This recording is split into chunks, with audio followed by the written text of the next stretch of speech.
dan benar cara memanggilnya, maka semua permintaan Anda sulit bagi Allah untuk menolaknya, dikabulkan seketika. Nama itu kalau disebutkan dalam doa, maka Allah seketika akan menjawab doanya, dan jika dia meminta, maka akan mengabulkan segala permintaannya.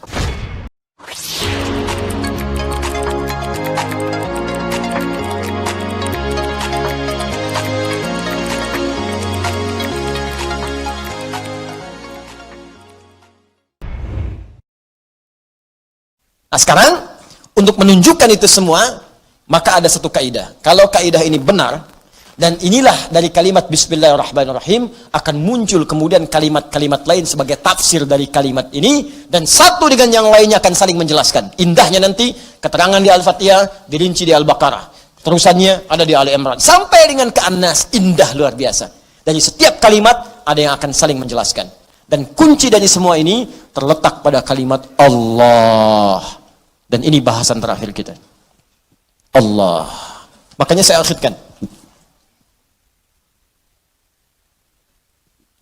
Baik. Saya bacakan dulu kaidahnya. Kitabnya At-Ta'rifat karya Imam Al-Jurjani. Ya. Nanti saya bawakan lagi beberapa kitab yang lain.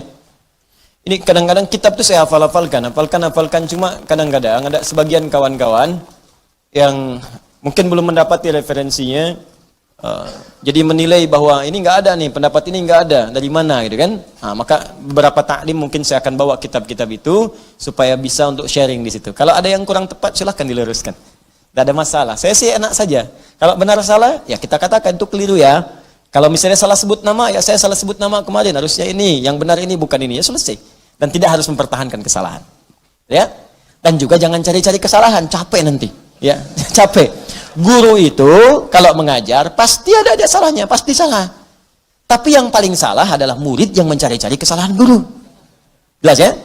Nah, bikin status dulu, catat dulu. Ya. Bismillahirrahmanirrahim. Al-Ismul A'zam. Al-Ismul A'zam, nama yang paling agung, tinggi. A'zam itu isim tafdil dari kata azuma. Azuma, a'zam. Azuma besar. Sigat mubalaghahnya azim, sangat besar. A'zam paling besar, paling agung. Jadi kalau ada yang agung, ini yang paling agung. Kalau ada yang bisa mengangkat, ini yang paling tinggi angkatannya. Kalau ada yang bisa memuliakan, ini yang paling bisa memuliakan pada tingkat yang paling dahsyat. Anda dimuliakan oleh ibu Anda, teman Anda, tetangga Anda, keluarga Anda, masyarakat Anda, maka ada yang lebih dahsyat dalam memuliakan Anda. Inilah dia nanti yang akan kita lihat. Jelas ya? Nah, mari kita lihat Al-Ismul A'zam. Huwal ismul jami' li jami'il asma'. Huwal ismul jami' li jami'il asma'. Al-Ismul A'zam ini adalah nama yang mencakup seluruh nama-nama kemuliaan, nama-nama kebaikan. Jadi kalau ada semua nama baik, puncaknya nama ini. Puncaknya nama yang ini. Ya. Apa nama yang dimaksudkan? Yuk kita lihat. Qila, dikatakan nama Al-Ismul A'zam itu tidak ada yang lain. Wallah, yaitu Allah. Allah. Ini. Nama Allah itu disebut dengan nama Al-Ismul A'zam. Ini sepakat orang Arab langsung nyebut A'zam. Nama yang paling tinggi, nama yang paling agung, nama yang paling dahsyat. Al-Ismul Jami' li Jawami' Sifatil Mahmudah li Jami'il Asma'. Nama terbaik, teragung yang mencakup semua nama kebaikan yang pernah ada. Makanya ketika Allah memperkenalkan nama ini, Allah menyebutkan bahwa nama Allah ini memiliki semua sifat-sifat nama-nama kebaikan. Baik namanya ataupun sifatnya. Itu kita temukan di Quran surah ke-7 Al-A'raf ayat 180. Quran surah ke-7 ayat 180. Di halaman 174, posisi paling kiri baris yang keempat, sebelah atas. walillahil asmaul husna fad'uuhu biha. Walillahil asmaul husna. Walillah, hanya milik Allah. Walillah, hanya milik Allah. Al-asmaul husna, semua nama-nama yang baik-baik. Di semua nama-nama baik itu terkumpul semua punya Allah. Makanya ketika disebutkan nama Allah itu mencakup semua nama-nama yang baiknya. Di Anda ketika menyebut nama Allah, Allah, Allah, ya Allah, Allahumma, ya Allah, itu sudah mencakup semua nama-nama yang terbaik yang melekat pada Allah Subhanahu wa taala dan sifatnya. Makanya kalau Anda mau memanggil kepada Allah, kata Allah, silakan sebut nama Allah secara singkat. Di mana ditemukannya? Boleh Quran surah ke-17 misalnya, ayat ke-110. Ya, Quran surah ke-17 ayat 110. Ya. Halaman 293. Posisi paling kanan di baris yang ke-6. Qulid Allah awid ar-Rahman ayyamma tad'u falahul asmaul husna. Qulid Allah, kalau Anda sedang punya masalah, sedang punya persoalan, sedang punya kebutuhan, qulid Allah, panggil Allah, sebut, minta. Qulid Allah, ya Allah, ya Allah, ya Allah, berdoa minta. Atau sebut Ar-Rahman, ya Allah ya Rahman, ya Allah ya Rahman. Atau kalau ingin spesifik, silahkan panggil nama-nama yang Allah miliki sesuai dengan kadar kebutuhan Anda. Semua namanya baik. Misal, Anda butuh rezeki, sebut namanya ya Razzaq. Anda sedang belajar, besok mau ujian, belajar supaya dipercepat ilmu, sebut namanya ya Alim. Anda sedang bekerja, ada yang usil, ada yang iseng, ada yang ingin mencelakai Anda, sebut namanya ya Jabbar, ya Malik. Sedang punya banyak masalah, sebut ya Sabar, Sabar, Sabar. Tapi kalau Anda ingin menyebut satu nama yang dengan itu semua masalah Anda tuntas, sebut Allah. Ya Allah, hamba bermunajat kepadamu. Ya Allah, hamba memohon kepadamu. Kalau Anda benar menyebutnya, benar memohonnya, maka demi Allah ada hadis yang langsung disampaikan oleh Nabi sallallahu alaihi wasallam. Langsung disebut oleh Nabi. Jika Anda memanggil Allah dengan namanya yang paling tinggi ini dan benar cara memanggilnya, maka semua permintaan Anda sulit bagi Allah untuk menolaknya, dikabulkan seketika. Saya bacakan kitabnya, ini halaman 31. Saya hafal ini. Ya, paling kiri di pertengahan. Kitabnya Al-Aqaidah Al-Islamiyah karya Syekh Said Sabiq. Ini kitabnya. Ya. Bismillah. Ismullahil A'zam. Ya, ada yang bisa bahasa Arab mau bacakan? Baik, saya bacakan langsung ya. Ismullahil A'zam. Ya. Wa kama anna lillahi hadhil asma falahu ismun a'zam idza du'iya bihi ajaba wa idza su'ila bihi a'ta. Allahu akbar. Dan sebagaimana Anda ketahui bahwa Allah Subhanahu wa taala memiliki nama-nama yang sangat mulia, ya. Ar-Rahman, Ar-Rahim, Al-Malik, Al-Quddus, ya, dan seterusnya. Di balik nama itu ada nama yang paling tinggi. Dan kalau nama paling agung, paling tinggi itu Anda sebut dalam berdoa, idza du'iya bihi ajaba, maka Allah akan langsung mengabulkan. Wa idza su'ila bihi a'fa, dan jika Anda memohon kepada Allah minta dengan nama itu, maka Allah akan memberikan apa yang Anda minta. Ya, mari kita lihat. Ja'a dzikruhu fima yali min ahadits. Kalau Anda tidak percaya, berikut ini saya tampilkan beberapa hadis-hadis, ya, yang mengabadikan kepada kita peristiwa-peristiwa dimaksud dari Nabi sallallahu alaihi wasallam. An Buraidah radhiyallahu taala anhu qala, hadis pertama dari Buraidah, ya, semoga Allah meridai kepada beliau, qala sami'an nabiyyu sallallahu alaihi wasallam rajulan yad'u.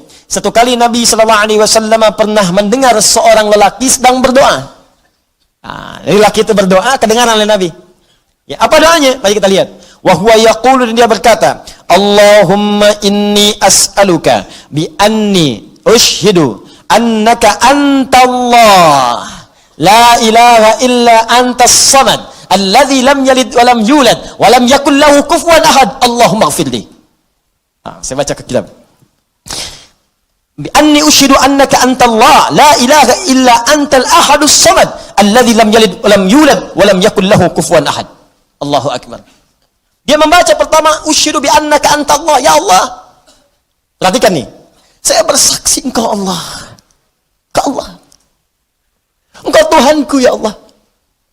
Engkau Tuhanku yang memerintahkan aku ya Allah untuk bermohon hanya kepadamu. Aku bersaksi Engkau satu-satunya Tuhan, tidak ada Tuhan yang lain. Aku bersaksi hanya memohon kepadamu, tidak ada syarikat untukmu. Allah disebutkan namanya. Maka apa yang terjadi? Perhatikan. Faqala walladhi nafsi biyadihi laqad sa'ala Allah bismihil a'zam alladhi idza du'iya bihi ajab wa idza su'ila bihi a'ta. Allahu akbar. Dalam riwayat orang ini berkata, ya Allah ampuni saya, Allahumma gfirli, ya Allah ampuni saya. Maka kata Nabi, perhatikan kalimatnya kata Nabi, walladzi nafsi biyadi, saya bersumpah karena Allah. Saya bersumpah dengan nama Allah yang menggenggam jiwaku. Di Nabi mempertaruhkan jiwanya, ya, mempertaruhkan dirinya dalam genggaman Allah untuk menyampaikan makna yang sangat dalam ini. Ini sumpah nih, walladzi nafsi biyadi itu sumpah. Ini sumpah tertinggi dari seorang hamba yang menunjukkan kemudian keesaan Allah Subhanahu wa taala. Nabi itu cukup berkata, kata-katanya benar karena sifatnya itu siddiqul amin. Ya, siddiqul amin. Jadi kalau bersumpah ada yang serius di situ, ada yang sangat penting. Saking pentingnya sampai bersumpah. Anda percaya enggak dengan saya? Tidak, sumpah demi Allah yang menggenggam jiwa saya, yang bisa mewafatkan saya kapanpun. Saya bersumpah. Ini hadis bersumber dari Nabi sallallahu alaihi wasallam. Pertanyaan saya, semakin percaya nggak dengan saya? Semakin ya? Ini Nabi yang bersumpah. Maka kata Nabi, apa kata Nabi? Laqad sa'alallaha bismil a'zam. Orang itu tadi telah memohon kepada Allah dengan menyebutkan nama yang paling tinggi. Nama yang paling agung. Alladzi idza du'iya bihi ajab wa idza suhila bihi a'ta. Nama itu kalau disebutkan dalam doa, maka Allah seketika akan menjawab doanya, dan jika dia meminta, maka akan mengabulkan segala permintaannya. Hadisnya sahih. Hadisnya sahih. Rawahu Abu Dawud wa Tirmidzi wa An-Nasa'i wa Ibnu Majah wa qala Al-Mundziri qala Syekhuna Abu Al-Hasan Al-Maqdisi wa isnad la mat'ana fihi wa la a'lam annahu ruwiya fi hadha hadits ajwad minhu. Allahu akbar. Hadis ini diriwayatkan oleh para ahli hadis, Abu Dawud, At-Tirmidzi, An-Nasa'i, Ibnu Majah, bahkan Al-Imam Al-Mundziri mengatakan ini riwayat enggak ada celaknya. Enggak ada celaknya, sahih. Sahih, dan saya tidak melihat riwayat yang lebih baik daripada ini. Ya, hadisnya sahih. Tuh, hadisnya saya tampilkan, riwayatnya saya sampaikan, kitabnya saya tunjukkan, dan manfaatnya kita dapatkan. Allah. Nah, coba pertanyaannya, ini kan kalimat dirangkaikan di situ, Bismillah, Allahnya sudah muncul. Bahkan yang paling dahsyat, Rahman Rahimnya datang. Harusnya kalau sudah Bismillah, sifat Rahman Rahim itu datang. Bismillah, minum, Rahmannya turun, berkah minumannya, dituliskan pahala akhirat dengan Rahimnya. Harusnya begitu. Bismillah, sembuh. Ada keberkahan dalam kesembuhan. Sembuh penyakitnya, dituliskan pahalanya. Istighfar di situ saat sakit ada pahala, segala ada pahala, sembuh. Ada keberkahan dalam sembuhnya. Kalau orang sakit kemudian sembuh, dan sembuhnya ada berkahnya, maka saat sembuh itu, semua hasil dari sakitnya akan mengantarkan dia pada ibadah. Dosa diampuni, begitu sembuh, ibadah dia meningkat. Jadi kalau Anda pernah sakit, Anda istighfar, Anda berdoa, terus sembuh. Nah saat sembuh itu justru semakin jauh dari Allah. Itu artinya ada yang nggak berkah dalam doa itu. Ada yang nggak berkah dalam obat itu. Ada yang nggak berkah dari orang-orang yang datang menjenguk Anda itu. Ada yang nggak berkah. Kalau berkah itu makin rajin. Kenapa Anda sakit yang datang orang pengajian? Yang datang orang masjid? Jadi begitu Anda selesai sakitnya, datang jadi sembuh, kadang-kadang jadi asbab hidayah. Rajinlah ke masjid deh. Rajin bangun malam, itu berkah di situ. Itulah Bismillah.